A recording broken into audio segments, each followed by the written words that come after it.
भाइयों, बहनों और दोस्तों, एक बार फिर आपका स्वागत है मेरे चैनल पर। मैं आपका होस्ट दीपायन आपके लिए बहुत महत्वपूर्ण जानकारी लेकर आया हूँ। हम सब फिल्में देखते हैं पर घर जाके भूल जाते हैं। आज मैं फिल्म दंगल के बारे में कुछ बातें आपसे शेयर करूँगा। आमिर खान किसी इंट्रोडक्शन के मोहताज नहीं है। उनकी कुछ फिल्मों से बहुत कुछ सीखा जा सकता है। दंगल भी उन्हीं में से एक है। अगर आप नए हैं मेरे चैनल पर तो लाइक और सब्सक्राइब करना मत भूलिएगा। आइए आरंभ करते हैं। 2017 की फिल्म दंगल बॉक्स ऑफिस पर बहुत बड़ी हिट रही और इसने आलोचकों की नींद उड़ा दी। आमिर खान और अन्य सभी कलाकारों को उनकी भूमिकाओं के लिए बहुत प्रशंसा मिली। दंगल के बारे में बहुत प्यार है, ये देखते हुए कि हमें जीवन और सफलता के बारे में बहुत कुछ सिखाता है। फिल्म से सीखने के लिए बहुत सारी चीजें हैं और यहाँ कुछ सबक दिए गए हैं। सबक नंबर 1, छोड़ो मत, अवसरों की तलाश करें। आमिर का सपना है कि वो अपने देश के लिए कुश्ती में गोल्ड हासिल करे और अपने बच्चों के जरिए इस सपने को पूरा करना चाहते हैं। एक पुरुष बच्चे को पाने के असफल प्रयासों के बाद आमिर ने अपने सपने को छोड़ दिया। उसे छोड़ने का क्या कारण था? यह विश्वास सीमित था कि कुश्ती केवल लड़कों के लिए है। जीवन ने उस पर एक वक्र गेंद फेंकी और उसने महसूस किया कि वो अपने सपनों को अपनी लड़कियों के माध्यम से भी आगे बढ़ा सकता है। सफलता और पूर्ति के अवसर कभी खत्म नहीं होते हैं। जब एक दरवाजा बंद हो जाता है तो दूसरा खुल जाता है। ये एक ही समय में कष्टप्रद और भयानक दोनों है।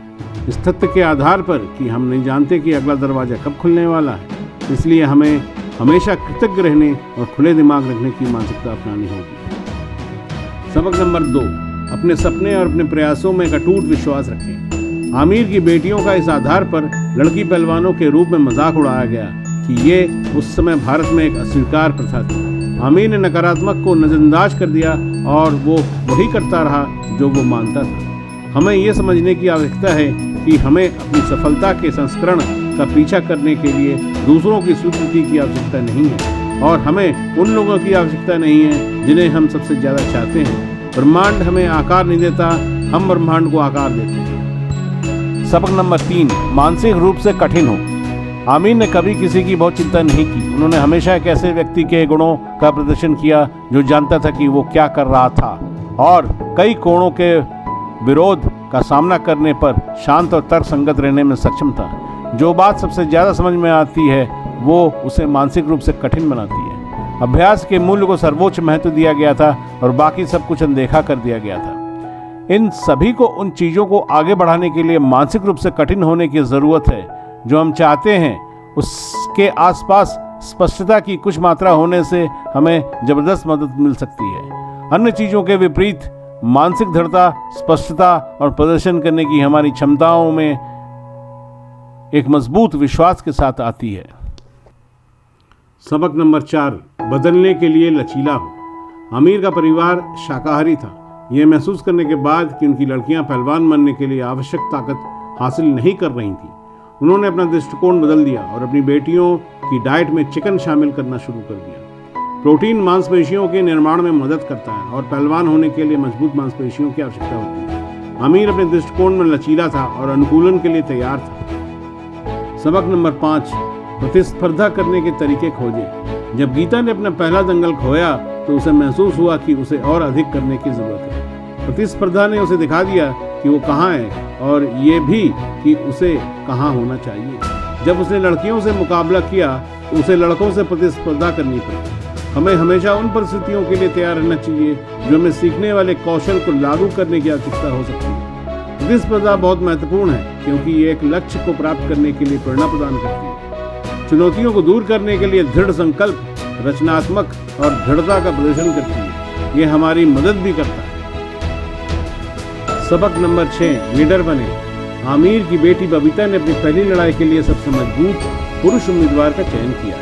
ये तब है जब आमिर इस विचार के साथ पकड़ में आए कि उनकी बेटी ने सफलता के लिए पहली बाधा को पार कर लिया है और ये बाधा डर थी। डर हमारी पूरी क्षमता को सीमित कर देता है और ये सब दिमाग में शुरू होता है। अगर हमें कुछ हासिल करने का इरादा है तो हमें अपने डर पर काबू पाने की ज़रूरत है। ऐसा करने से हम भविष्य में अपने भय को लेने के लिए अपने लिए संदर्भों का निर्माण करते हैं। सबक नंबर 7, जो आपके पास है उसके साथ काम करें। जब आमिर अपनी लड़कियों को राष्ट्रीय प्रतियोगिता के लिए तैयार कर रहे थे तब वो चाहते थे कि वे उस गद्दे पर अभ्यास करें जो वास्तविक प्रतियोगिता में इस्तेमाल होने वाला था। उसे वो नहीं मिला जो वो चाहता था, इसलिए उसने अभ्यास के लिए घर के गद्दे का उपयोग करना शुरू कर दिया। इस स्थिति के बारे में शिकायत करने के बजाय उसने इस स्थिति के माध्यम से जो कुछ भी किया और संचालित किया उसे सबसे अच्छा बनाया। सबक नंबर 8, शिकायत ना करें। नेशनल एकेडमी ज्वाइन करने के बाद गीता ने इसे आसानी से लेना शुरू कर दिया और शालीनता आ गई। उसने इतना आराम करना शुरू कर दिया कि इससे उसकी डाइट पर असर पड़ा और वो उन चीज़ों से भी विचलित हो गई जिसका कोई नतीजा नहीं होना चाहता। जब हम बहुत सुरक्षित या आरामदायक महसूस करने लगते हैं तो हम आत्मसंतुष्ट हो जाते हैं। जब ऐसा होता है तो हम उन कामों को करना बंद कर देते हैं जो हमें पहले स्थान पर लाए। इसलिए अगर हम सर्वश्रेष्ठ बनना चाहते हैं तो हम इसे कभी आसान नहीं मान सकते। सबक नंबर 9, अपनी ताकत के लिए खेलते हैं। गीता ने फिल्म में अपनी ताकत के लिए खेलना बंद कर दिया। जैसा कि आमीन ने बाद में उल्लेख किया, गीता का खेल हमले के लिए बनाया गया था और अपने सभी मैचों में नहीं तो सबसे अधिक रक्षात्मक खेलना शुरू कर दिया। यहीं पर वो गलत हो गई। हमें हमेशा अपनी ताकत के लिए खेलना चाहिए। इसी तरह हमारे लिए हमें अपनी कमजोरियों को पहचानना चाहिए और अपनी कमजोरियों के लिए ऐसा करने के लिए समय निकालना चाहिए। सबक नंबर 10, अंतिम परिणाम। अंतिम परिणाम दर्द के लायक है। अंतिम परिणाम हमेशा सभी कड़ी मेहनत के लायक है। फिल्म में गीता द्वारा लगाए गए सभी प्रयास अंत में इसके लायक थे। एक ही दृष्टिकोण को वास्तविक जीवन में भी लागू किया जा सकता है। हम जो भी मेहनत करने जा रहे हैं वो आखिरकार हमें हमारी इच्छा के अनुरूप परिणाम देगा।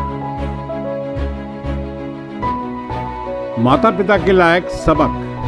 अपने बच्चों पर नजर रखें और उनकी प्रतिभा का एहसास करें और उन्हें इस विश्वास के साथ आगे बढ़ाएं कि क्योंकि आपका समर्थन और प्यार ही उनकी कोमल उम्र में उन्हें बढ़ने में मदद कर सकता है। और लड़कियां भी कम नहीं हैं, उन्हें पंख दीजिए और वे उड़ जाएंगी।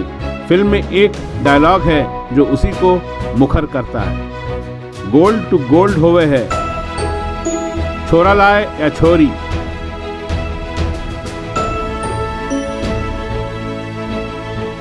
एक और महत्वपूर्ण पाठ किसी भी व्यक्ति के लिए, आपके माता पिता आपके दुश्मन नहीं हैं। कभी कभी उन पर विश्वास रखने की कोशिश करें और उनका समर्थन करें। आप कभी नहीं जानते कि वे बढ़ने में आपकी मदद करने के लिए क्या कर रहे हैं। सबक सीखा, जीवन में कभी कभी आप अकेले रह जाएंगे और आपको अपनी पसंद खुद बनाना होगा। अपनी प्रवृत्ति पर भरोसा करें, विश्वास की एक छलांग लें और अपने आप को एक बार उड़ान भरने की अनुमति दें। इसके अलावा अपने अंतिम के लिए सबसे अच्छा बचाएं, क्योंकि ये अंततः एक आश्चर्य और आपसे सबसे मजबूत हथियार के रूप में काम आएगा। अंत तक बने रहने के लिए बहुत धन्यवाद। ये चैनल उन लोगों के लिए बनाया गया है जो साधारण सफल होना चाहते हैं। आज की यात्रा यहीं समाप्त होती है। जल्दी ही मिलते हैं मेरे अगले वीडियो पर। तब तक अपने आप को अच्छे से ख्याल रखें। आपकी सफलता के लिए समर्पित हो।